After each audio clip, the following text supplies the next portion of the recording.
Yo, what's up guys, it is Nacho here, and today I'm back with another fighting game news for a month, and this time we're talking about January of 2025. Now, when it comes to fighting game news for this month, there was actually a decent amount of news. It wasn't like super long or like short either. It was like in between. It's like a good amount of news that, you know, is pretty decent. So this shouldn't be a long video, but you know, there's gonna be timestamps if you want to skip to a certain section. And if I miss anything, let me know down below. And with that being said, let's begin with the video. The first fighting game we're going to be talking about here is Mortal Kombat 1 with the Conan trailer. And I'm going to be honest with you, I've said this before numerous times. I don't think anybody was necessarily too excited for Conan. It was like, that was a weird pick for like a guest character.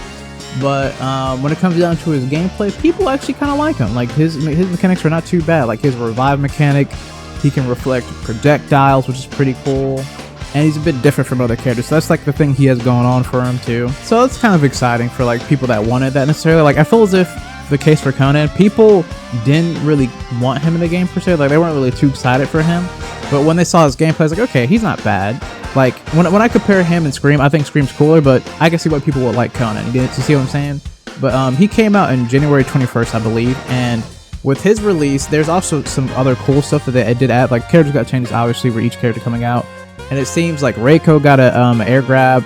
Katana has a new move too, and I think Raiden he can like charge his projectile and put it on him and like detonate it and stuff like that. So that's pretty neat. And also, they actually added some cool secret stuff too, like Floyd. Now I haven't fought Floyd yet. Like I'm kind of been getting into the invasion mode because there's another cool thing in invasion mode. They actually have 2 costumes for cameos. It's like cameos. Why would you care about that? But these costumes are actually for Sector and Cyrax from MK11, dude. So I'm like, whoa, that's actually kind of a reason to play Invasions mode. I'm like, granted, I don't really like playing Invasions mode, but I'm like, I want these skins, so it made me play it. So I'm trying to get them. Like, I'm not at the stage for Cyrax's, but I don't have a key, so I'm like, I kind of got off. I'm like, I don't know where to get the key. Like, I don't know where to find a key. Like, the merchant didn't have it. I mean, what's his face?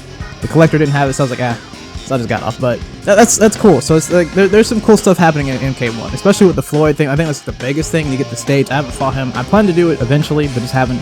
So I'm gonna talk about it in a separate video. But MK1 actually I think is stepping in the right direction, but it wasn't because of a character. It's because of extra stuff that they added. You know, like previously before I made a video like, will Conan save the game? I was like, obviously not. But I think Floyd, he doesn't save the game, but he brings more light. Like, wait a minute. This game actually, you know, that's pretty cool, you know? It makes people, like, say, hey, like, you know, because there's mainly, like, a negative scene with MK1, but I feel as if him showing up gives a positive reaction, like, oh, they added a secret thing, that's pretty nice. So it's like, okay, it gives people a bit more hope. Like, me personally, like I said, I never thought the game was dead. I just think that it's not doing too well for, like, the fan base. I just don't think fans don't like it. Casual audiences don't like it too much either, but I definitely think MK1 could be a better game. Like, it can get the Street Fighter V treatment, but just in a shorter time frame, honestly. And Floyd is definitely the right direction, like surprising people with certain things. So I definitely like this cool idea, and I can't wait to see what else they do in the future. But that's pretty much all the news for MK1. Moving on to the next game. The next game we're going to be talking about here is Street Fighter 6 with the Mai trailer, and Mai looks really, really annoying me personally to me, because I don't plan on using her, but I think she has a lot of cool, crazy stuff, like Terry did too as well, but just more mix-up focused, honestly. I think the presentation of her in the game looks really nice. She has a good model, obviously. Do I think it's better than the SNK? I don't know about that, because I just think SNK, that's their girl, so they just know how to work around. But does she fit in the game? Yeah, absolutely. She looks cool. But for me, definitely annoying, because like I said, I'm not going to use her, so she has a lot of tools that are really strong. She has the install, she has the fan toss that bounces up, and then she could do like a high-low mix-up. She's an air grab, so it's like, man, she kind of has everything. She even has a DP, so I'm like, what are we talking about, dude? So she has like a lot of, she's kind of well-rounded, but more of a mix-up character, if that makes sense. So it's kind of interesting. And I'm like, man, I don't know if I want to deal with that, but I'll have to figure out how to deal with it, honestly. So, you know. But that's pretty cool. Mai is coming out in February 5th, so that's not too long, actually, of the making of this video, or whenever this video comes out.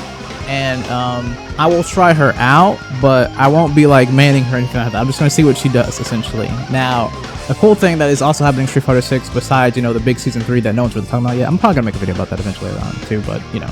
Either way, is we are also going to get skins, and I'm pretty sure that's going to come out when Elena comes out, like they did with Akuma. So that's going to be really exciting for us to finally get skins, which is kind of unfortunate that we have to wait a year for them.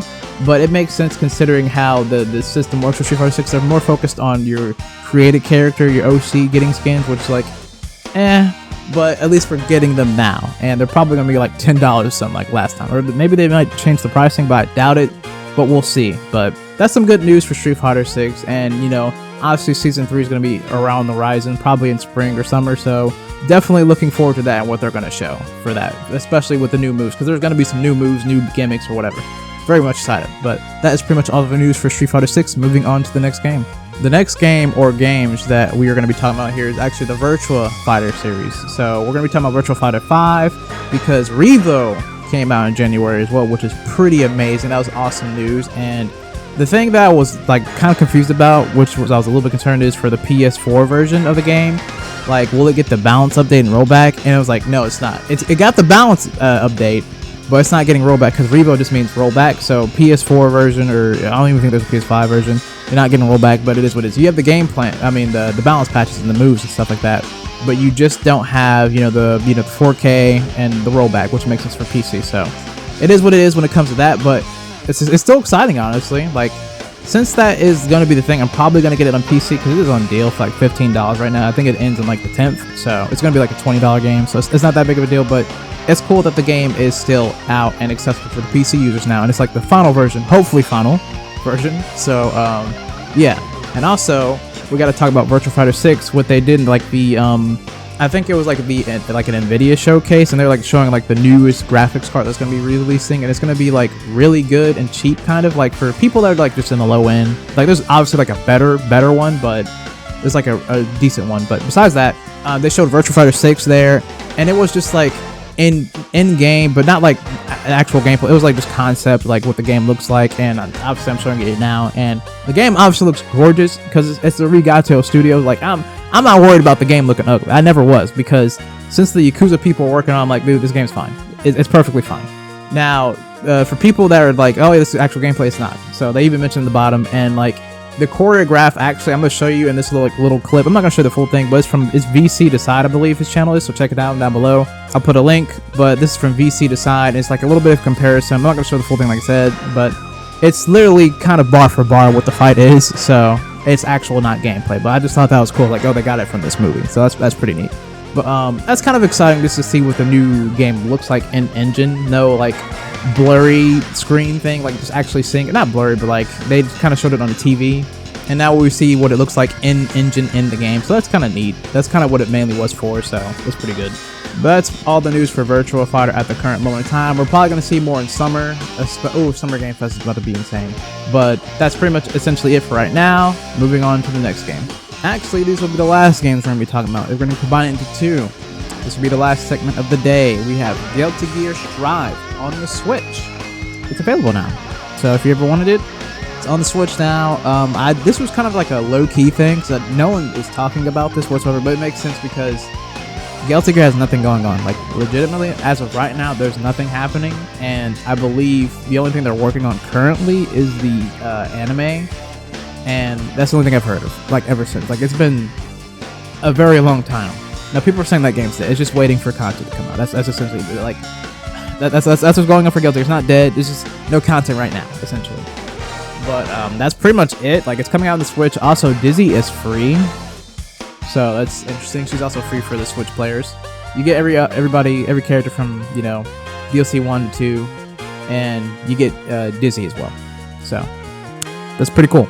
And the other news that I want to talk about was actually from Grand Blue Rising, which is Sandalphon. The Sandalphon gameplay trailer came out, and I've actually been waiting for this character to come out, honestly, because I played Grand Blue Reeling. I'm like, man, I bought Sandalphon. I was like, oh, he looks cool. Used him. I was using the entire game through, pretty much. I'm like, this guy's awesome. So, very much excited to actually potentially buy Grand Blue Rising now. So I'm like, okay, if it's on deal, I might purchase it, depending.